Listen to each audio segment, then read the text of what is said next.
início dos anos 2000, você está casualmente andando pela internet e se depara com essa estética aqui. Seja abrindo um site ou até mesmo vendo televisão, algumas propagandas te jogam diretamente esse estilo de imagem que em muitas pessoas traz uma sensação de conforto. Elementos como folhas verdes e vivas, bolhas de água flutuando e utilização de peixes tropicais formam uma identidade única, uma mistura de elementos que não estava presente apenas na internet, mas na identidade de lojas, marcas, roupas e até mesmo na própria arquitetura, sendo reflexo de um mundo traduzido no conforto, um futuro onde tudo deu certo e a tecnologia e a natureza são integradas de uma maneira super harmoniosa. Esse é o estilo Frutiger Aero, o nosso último futuro positivo.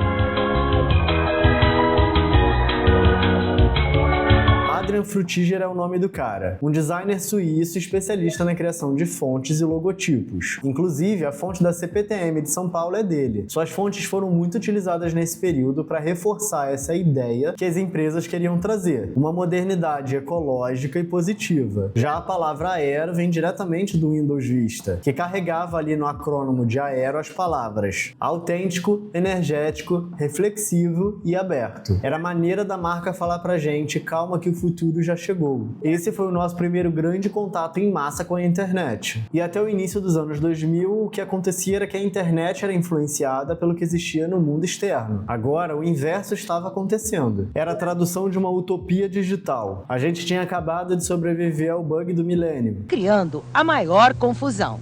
Você sabe sobre o bug do milênio?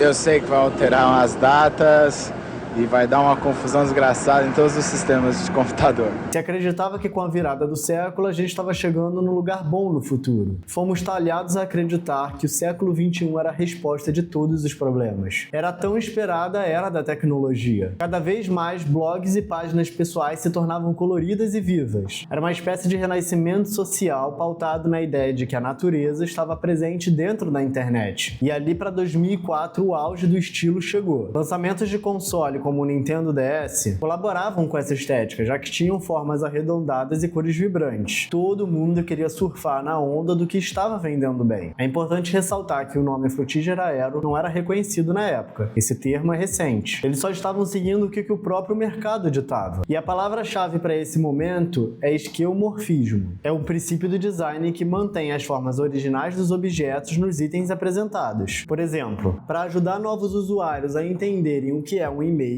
se utiliza o símbolo de uma carta, ainda que isso não tenha relação direta com o uso, sabe? É só uma ideia para direcionar o usuário a entender o conceito daquilo, como por exemplo câmeras antigas para fotografia de celular. E o feedback na época era bem positivo quanto à utilização disso, tanto que o YouTube era representado nos primórdios por uma TV antiga. Não é uma imagem chapada ou minimalista como nos dias atuais, é uma representação brilhante, viva e atrativa, ou até como algo infantil. Você percebe que eles tiveram um grande trabalho em detalhar cada parte do ícone. Outro exemplo muito utilizado na época era o globo terrestre. Aparecia sempre em computadores ou celulares representando a própria internet, o www no caso. Onde quer que você estivesse e encontrasse uma tela, você provavelmente encontraria papéis de parede nesse estilo. Eles representavam a aurora boreal através de computação gráfica. Era o grande tchan do momento, aquela relação lá de trás que eu falei sobre a natureza sendo representada dentro dos limites da internet. Ainda que esse artifício tenha caído em desuso, é como se as marcas falassem pra gente: calma que aqui no meu produto existe paz. E era exatamente o que as pessoas na época buscavam. Na arquitetura, geralmente os processos são bem mais lentos, né? Já que obra não é uma coisa barata de se fazer. É necessário que uma tendência se crie através dos anos para que alguém realmente tenha coragem de cair de cabeça. As empresas de tecnologia foram as primeiras a adaptar esses espaços, tentando a traduzir esses elementos que eles tanto trabalhavam dentro da internet para os próprios espaços de trabalho, buscando que esses escritórios fossem positivos para os seus trabalhadores. Mas a real, aquilo ali era quase uma corrida silenciosa das empresas para descobrir qual delas estava mais no futuro que as outras. Desde os anos 30, essa era a estética que a gente sempre sonhou com o futuro. Havia um senso de clareza, limpeza, utilização de novos materiais em contraste com cores vibrantes. A luz branca é um ótimo ponto para marcar esse momento. Ela tá ali para pontuar: deixamos aquela humanidade cheia de problema para trás. Agora vivemos uma nova era. É bem comum que você encontre na sua cidade ou na sua rua essa tonalidade de vidro azul ou verde que foi bem utilizada em prédios construídos no início dos anos 2000. Timidamente elas foram colocadas ali naqueles projetos para tentar seguir uma tendência da estética, mas ainda com medo daquilo ali ser só um modismo e totalmente passageiro. Engatar no futuro tão desejado era bem tentador, mas acima de tudo,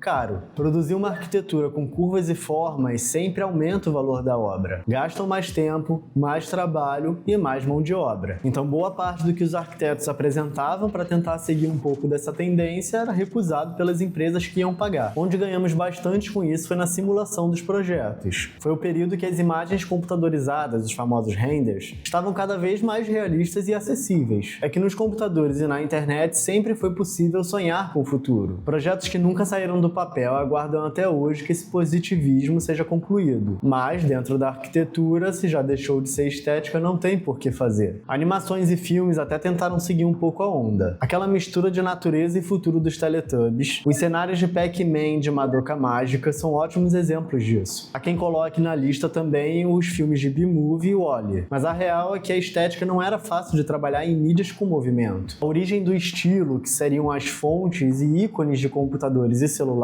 nunca possuíram um movimento além de um pequeno GIF de abrir e fechar. É como se a ideia do futuro estivesse ali, porém elas estão congeladas. Assim como quando tentamos lembrar de sonhos, registramos apenas pequenas fagulhas deles. Nunca encontramos um contexto completo. Em 2012 as coisas começaram a mudar. Novamente, ditando tendências de estilo, o lançamento do Windows 8 traduzia uma nova visão do futuro. Esqueça as cores vivas, esqueça as formas arredondadas, agora entra o flat design. A elegância está na sua suavidade, no minimalismo e na organização. Os usuários de tecnologia já haviam entendido o que era cada ícone. E novamente, como crianças, passamos para o próximo passo do aprendizado. Nesse mesmo ano tivemos o lançamento do console Wii U. Ele era totalmente dentro da estética, mas como ele fracassou nas vendas, talvez isso possa ter influenciado as outras marcas, dando um sinal de perigo para as outras marcas, uma bandeira vermelha. Era o último suspiro do estilo Frutigera Aero, mostrando que ele finalmente havia acabado seu hype. Eu sinto também que a humanidade passou por um período em que ela perdeu a fé do futuro. Éramos bombardeados por propagandas mostrando o mundo positivo, mas quando saíamos da porta de nossas casas não encontrávamos isso. Os peixes das propagandas eram sempre vivos e bem coloridos, mas quando se tentava traduzir isso para nossa realidade, era sempre algo mais frio e vazio. O mar que as imagens mostravam, representados sempre limpos e brilhantes, não era o que a gente via diariamente através de notícias de tragédia. Tivemos um processo de amadurecimento do entendimento do futuro e fomos nos moldando a acreditar que o Frutigera Aero era apenas um sonho. Ano após ano nos tornamos cada vez mais práticos e a praticidade é a última coisa que cabe dentro desse estilo. Ele é exagerado, ele é fútil, ele é inútil. O Frutigera Aero perdia tempo dentro da sua própria estética. O período é traduzido como a última vez que tivemos uma ideia de um futuro positivo. Depois dessa época se popularizou através das mídias demonstrar um futuro cada vez mais negativo. Era tudo apocalíptico, como se não existisse mais nenhuma chance de que algo daria certo. Não é que as marcas se tornaram mais realistas, elas continuam mentindo, mas certamente elas se preocuparam um pouco mais na arte de enganar o seu público. Nossos alimentos não se tornaram mais saudáveis, nossos produtos não são mais duráveis e menos prejudiciais ao planeta. Agora eles só mentem um pouco menos. Em 2022 o Frutigera Aero teve seu renascimento através de um sentimento que mais move o mundo das estéticas, a nostalgia. E é engraçado que ela sempre vem junto de um outro sentimento, a nostalgia do que a gente não viveu. Jovens nascidos depois dos anos 2000 começaram a adotar a estética como algo agradável para eles. Seriam eles necessitados de uma visão positiva do futuro? Ou talvez eles foram influenciados, assim como nós, pela ideia de conforto que esses peixes tropicais trazem. Mas apesar de todo o sentimento que há por trás do estilo, é importante ressaltar um ponto. O uso do Frutigera Aero, por mais positivo que seja, não era o futuro que as grandes empresas queriam construir. Se por um lado nos tornamos mais maduros e menos crentes com o futuro, por outro nos tornamos menos bobos e não caímos mais na estética positiva dessas marcas. Para dizer que ela é boa, não basta ela apresentar a aurora boreal e bolhas bonitinhas. Passamos a buscar, cobrar e principalmente julgar. Eu parei bastante para refletir sobre o que trazia essa sensação de conforto nessas imagens. E talvez eu consiga resumir isso. Na era em que estamos rodeados de imagens produzidas por inteligência artificial, observar uma imagem computadorizada e entender que ela foi feita 100% por um ser humano traz uma ideia de conforto. Estamos observando uma outra realidade, um período que, mesmo por pouco tempo, acreditamos que o futuro era um lugar bom, que a mudança aconteceria e que dias melhores chegariam. E por mais que tudo seja uma grande mentira, eu meio que quero ser enganado. Eu quero que a estética me afague e diga que tudo vai ficar bem, mesmo que não vá. A tecnologia, feita totalmente por seres humanos, recheada de erros e imperfeições, tem seu charme. E mais do que tudo, eu quero ter a ideia de que estamos avançando. Toda a história da humanidade tem visões de sucesso de seu futuro, mas chegamos ao ponto em que nem ao menos sonhamos com esses dias chegando. E o que resta para a estética de amanhã? Há quem diga que o que vem por aí é um morfismo de vidro, um visual do futuro onde tudo será baseado na transparência, na simplicidade do abstrato e em cores neutras. E é claro que isso vai ficar como tema para um próximo vídeo. E se puder ajudar, comenta, curta, compartilhe, tamo junto e fé!